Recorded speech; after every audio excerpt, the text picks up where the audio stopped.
चलता नहीं, एक रस भगवदानंद में स्थित वही ब्रह्म प्राप्त महापुरुष है। जी, उनकी तरफ से तो कोई प्रतिक्रिया होती नहीं है, प्रकट में भले हो जाए, बाद में कोई भी कि इसका बुरा हो, ऐसा तो होता नहीं सामने वाले का, बट इधर से अगर व्यवहार गलत हो जाए तो बुरा हो जाएगा, तो बुरा हो जाएगा। जैसे हाँ, जैसे कपिल भगवान परम ज्ञान मूर्ति है, सांख्य योग के आचार्य हैं, तो वो कभी किसी को साप या भस्म कर सके ऐसा संभावना नहीं, क्योंकि ब्रह्म प्राप्त महापुरुष ब्रह्म ही है, भगवान के अवतार है। लेकिन सगर के 60,000 पुत्रों ने उनका अपराध किया तो भस्म हो गए। उन्होंने अपनी दृष्टि से भस्म नहीं किया, उनकी तो ब्रह्म दृष्टि है, उनके अपराध ने उनको भस्म कर दिया। तो अगर ऐसे ब्रह्म प्राप्त भगवत प्राप्त महापुरुषों का अपराध किया जाए तो सर्वनाश कर देगा, वो साप दे या न दे।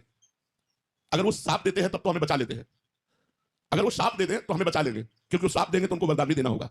उनका हृदय ऐसा है, मानेगा ही नहीं। अगर वो दंड विधान कर दे तो बचा लिया, और अगर वो चुप हो गए, दंड विधान नहीं किया, तो फिर तुम्हारा सर्वनाश हो जाएगा। जैसे भगवान देवर्षि नारद जी नलकूबर मणिग्रीव को साप दे देते, जा वृक्ष योनि को प्राप्त हो।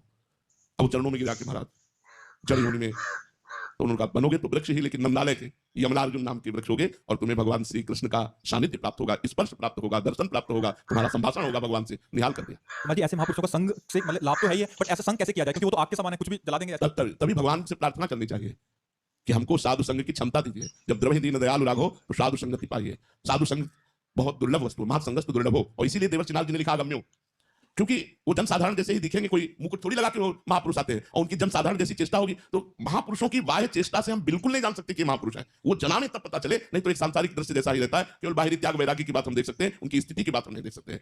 बहुत बहुत मतलब संतों की कृपा भगवान का साक्षात्कार कराने में समर्थ है, लेकिन संतों की कृपा बिना भगवान की कृपा के प्राप्त नहीं हो सकती, ये पक्की बात है। जब भगवान कृपा करते हैं तो संतों की कृपा प्राप्त होती है, अन्यथा भैया बिल्कुल ऐसी लीलाएं रहती हैं कि जब वो पधार जाते हैं तब उनकी जीवनी पढ़ के लोगों को लगता है वो ऐसे महापुरुष थे, और जब जीवित सामने होते हैं तो माया पर्दा डाले रहती है, जानने में नहीं आता कि अरे ऐसे भी महापुरुष है। वो तो जब जीवनी पढ़ी जाती है, वो पधार गए होते हैं, तब लगता है अच्छा ऐसे महापुरुष थे। तो हमारा भारत देश सदैव ऐसे ब्रह्म ऋषियों से पूर्ण रहा है, अब भी है, आगे भी रहेंगे। भगवान की सृष्टि कभी खाली नहीं रहेंगे, पर भगवान कृपा करे तो संयोग हो ऐसे महापुरुषों से, और उनसे हम कुछ ले पाए, इतनी हमने सामर्थ्य भगवान